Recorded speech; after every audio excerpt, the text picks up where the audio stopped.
À Bouar, une ville en République centrafricaine déchirée par la guerre, des centaines d'ex-combattants contribuent à reconstruire leur pays.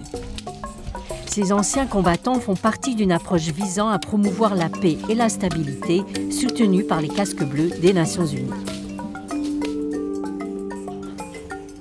Après avoir volontairement remis leurs armes, ils sont payés pour dénoncer la violence et travailler côte à côte sur des projets communautaires d'urgence, tels que les opérations de nettoyage ou, dans ce cas, la construction de routes. Ce projet axé sur le désarmement, la démobilisation et la réintégration est géré par l'opération de maintien de la paix de l'ONU, appelée la MINUSCA, la mission multidimensionnelle intégrée des Nations Unies pour la stabilisation en République centrafricaine.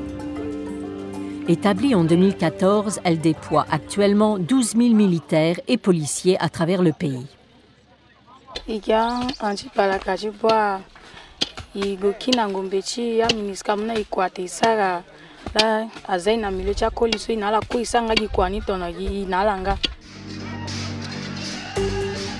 Pendant des décennies, la République centrafricaine a été en proie à l'instabilité et au combat.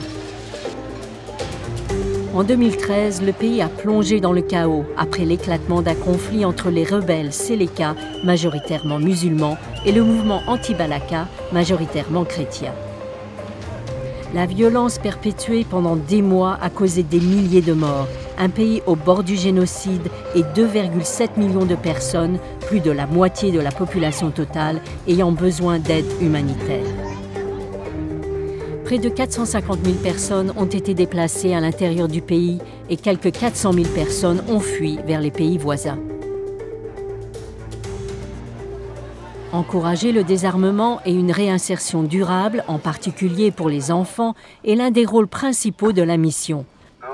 On estime qu'entre 6 000 et 10 000 enfants ont fait partie des milices armées. Ils ont joué différents rôles, comme celui de combattants. Le but est d'amener les jeunes combattants à déposer leurs armes. Non seulement les déposer, mais également adopter un comportement citoyen, un comportement qui leur permettait de pouvoir gagner leur vie autrement qu'avec l'utilisation des armes. Le gouvernement centrafricain, en partenariat avec la MINUSCA et le Fonds des Nations Unies pour la population, a initié une formation professionnelle à Bouar, dans ce centre de la jeunesse pionnière nationale pour les ex-combattants.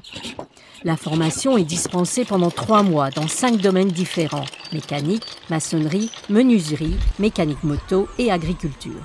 J'ai découvert beaucoup de connaissances dans cette formation.